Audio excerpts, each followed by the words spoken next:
안녕하세요. 머니네버슬립 짐즈 에디터입니다. 최근에 아이언큐에서 한 가지 기술 혁신에 대한 보도를 내놓아서 이와 관련한 내용을 좀 다뤄볼까 합니다. 최근에 구글 밀로우 칩에 이어서 마이크로소프트에서 마요라나 원 칩까지도 출시를 하면서 또 다시 한번 이 양자 컴퓨터 섹터 전반에 대한 관심도가 높아지고 있는 것 같은데요. 좀 이런 가운데 요즘 스타트업들은 뭐 하고 있나 싶으셨던 분들께 아이언큐에서 굉장히 재밌는 또 소식을 한 가지 들고 나왔습니다. 보시게 되면은 여기서 아이언큐가 룸 템퍼처 퀀텀 컴퓨팅을 가능하게 했다. 즉 상온에서 양자 컴퓨터가 구현될 수 있게끔 했다. 어떻게? 익스트림 하이 바큐움 테크놀로지의 개선을 통해서 라고 이야기를 했습니다. 즉 초고진공 기술에 있어서 어떤 혁신 증진을 이루어내서 상온에서도 양자 컴퓨터가 구현 가능한 어떤 그러한 방향으로 우리가 계속해서 나아가고 있다라는 발표를 한 건데요. 좀 이게 구체적으로 어떤 내용인지 고진공, 극진공 이런 게 다 무슨 말인지 한번 차근차근 살펴보도록 합시다. 먼저 극저온과 극진공 이런 요소들이 이온 트랩 양자 컴퓨터에서 왜 필요한지부터 한번 살펴보도록 하겠습니다. 양자 컴퓨터 분야를 꾸준히 팔로우업 하셨던 분들이라면은 이 극저온이라는 이야기를 들었을 때 이거 그냥 초전도체 방식의 양자 컴퓨터에 좀 해당되는 이야기 아니야? 라는 생각을 하실 수도 있을 것 같습니다.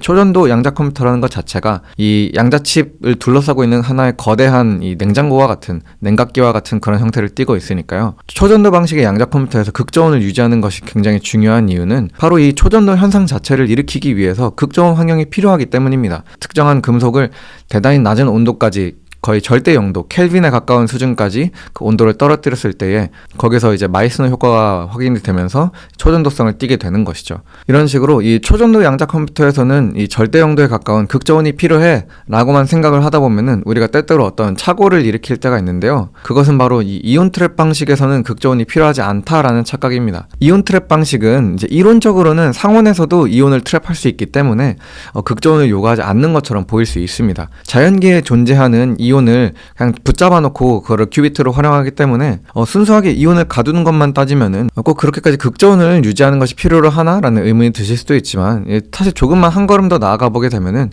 이온 트랩 방식에 있어서도 극저온이 굉장히 요구되는 조건이라는 것을 쉽게 아실 수 있습니다. 왜냐면은 이 양자역학이라는 것 자체가 우리가 관측을 하지 않으면은 파동 상태로 존재했다가 관측을 하는 순간 이제 입자로 변화할 정도로 대단히 민감하고 자그마한 외부 변수에 의해서도 모든 계산이 어그러질 수 있는 그런 영역이기 때문이죠. 쉽게 말해서 우리 투자자들이 기대하는 수준의 아주 정밀한 그런 양자 연산을 가능하게 하는 양자 컴퓨터를 구현하기 위해서는 두 가지 조건이 먼저 해결되어야 합니다. 그중 하나가 바로 극저온입니다. 극저온이라고 하는 거는 이제 어떤 입자의 열운동을 줄여서 잡음을 최소화하고 보다 정밀한 큐비트 연산을 가능하게 만들기 위해서 필요한 조건인데요. 아주 쉽게 비유하면은 모든 입자들이 가만히 있어, 내가 널 조작하고 관측하기 쉽게 하기 위해서 너 가만히 있어 하고 얼음하게 만드는 겁니다. 이제 온도는 입자의 운동 에너지를 나타냅니다. 운동 에너지가 높으면 높을수록 입자가 제멋대로 여기저기로 튈 수 있다는 이야기이니만큼 제멋대로 여기저기로 튀는 입자를 가지고 우리가 정밀한 연산을 한다는 것이 쉽지가 않겠죠. 이온 트랩이 어떻게 이루어지느냐, 빠르게 진동하는 전압을 사용해서 평균적인 전기장이 모든 방향에서 이온을 가둘 수 있게끔 하는 방법을 활용을 합니다. 아이온큐에서 제시하는 비율을 그대로 말씀드리면은 이렇게 생긴 안장 위에다가 하나의 공을 올려놓고 이 안장을 빠른 속도로 계속 회전을 시키게 되면은 그 안장 위에 있는 공이 하나의 고정된 위치에 안착이 될 수 있겠죠. 이런 것과 같은 방식으로 이제 이온을 특정한 위치에다가 안정적으로 유지를 시키는 겁니다. 양자 연산을 위해서 이 이온을 활용하려면은 이 이온의 움직임을 극도로 정밀하게 제어를 해야 되는데요. 이 상온에서 혹은 극저온보다 조금 더 높은 온도까지만 가도 이 이온이 너무나도 많이 흔들릴 수 있기 때문에 그 이온의 운동 에너지가 높아질 수 있기 때문에 좀 제대로 연산을 하는 것이 어려워집니다. 큐비트의 상태를 정밀하게 조작하기도 어렵고 양자 연산이 부정확해지는 그런 결과로 나타나게 되죠. 또한 이 온도가 너무 높게 되면은 양자 상태가 깨질 수 있는 그런 위험성도 존재를 합니다. 따라서 이런 이온의 운동을 최대한 줄이기 위해서 아이온큐에서는 도플러 냉각이라는 방식을 활용하게 됩니다. 이는 초전도 방식에서 활용하는 어떤 냉매를 활용한 그런 희석식 냉각과는 조금 다른 방법인데요. 멀리서부터 들리던 사이렌 소리가 우리를 향해서 가까이 다가올 때와 또 우리로부터 멀어질 때 그 사이렌의 피치가 되게 다르게 들리잖아요. 그런 거를 도플러 효과라고 부르는데 이 도플러 효과를 활용한 방식의 냉각 기법이라고 생각을 하시면 됩니다. 특정한 주파수, 이 공명 주파수의 레이저를 이온에 조사함으로써 이온이 운동 에너지를 잃게 만드는 그런 냉각 기법이죠. 여기서 레이저를 조사한다라고 하는 것은 레이저 빛을 그 특정 대상, 이온이나 원자에다가 쏜다라는 정도로 이해를 하시면 됩니다. 도플러 냉각을 활용해서 이온의 온도를 낮추는데 성공했다면은 그 다음으로 또 해결돼야 하는 과제가 한 가지 있는데요. 그것은 바로 초고진공 상태를 구현하는 겁니다. 앞서 말씀드린 온도를 낮추는 것은 그 이온의 움직임을 줄이는 것이라고 한다면은 고진공을 확보한다는 것은 그 이온과 좀 상호작용할 수 있는 주변의 방해 요소들을 다 치워버리는 것을 의미합니다. 다 나가라고 하는 거죠. 진공의 단계에는 여러 가지가 있습니다. 우리가 흔히 경험하는 이제 대기압 수준의 진공은 760토르가 되고요.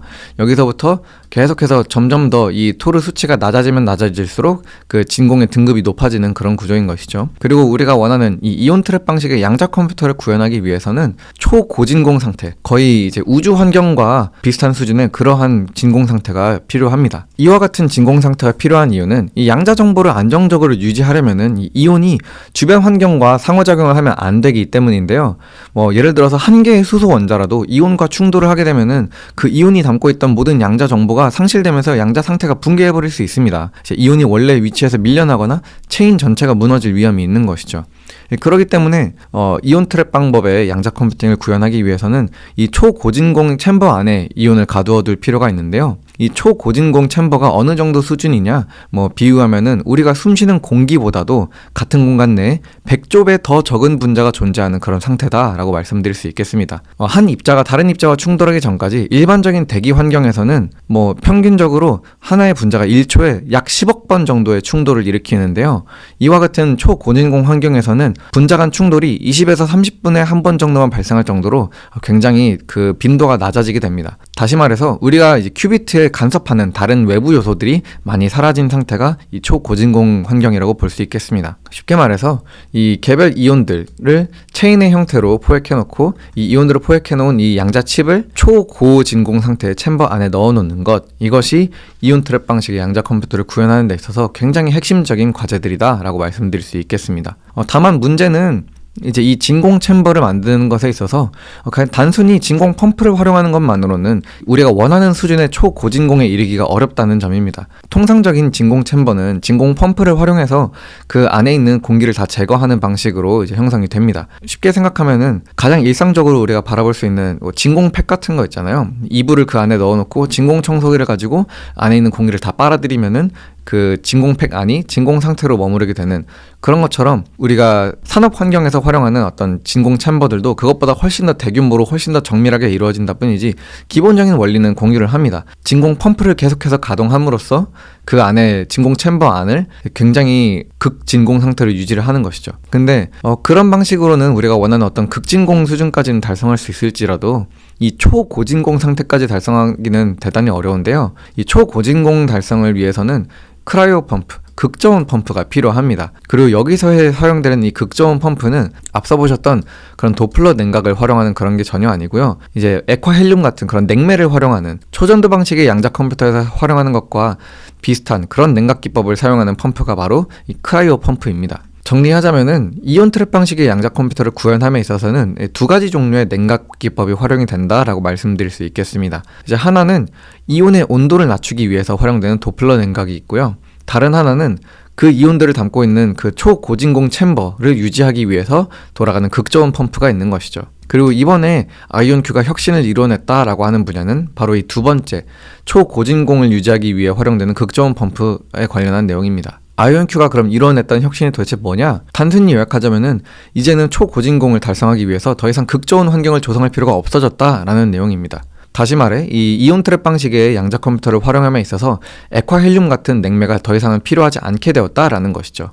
이것이 어떻게 가능하냐? 아이온큐의 설명에 따르면은 지금 보시는 이 GIF 파일은 아이온큐의 이 UHV 진공 챔버인데요. 이 진공 챔버 안에서 진공 챔버를 조립하는 그런 vacuum in vacuum 방법의 제조 공정 혁신을 이뤄냈다라는 것이 아이온큐의 설명입니다. 즉 극진공 환경에 달하는 그런 커다란 진공 챔버 안에서 이 초소형 이온 트랩 패키지를 조립을 하고 완벽하게 밀봉을 함으로써 이 패키지 안에서는 추가적인 펌프가 없이도 초고진공 XHV 수준이 유지될 수 있게끔 하는 그런 설계 혁신을 이뤄낸 건데요.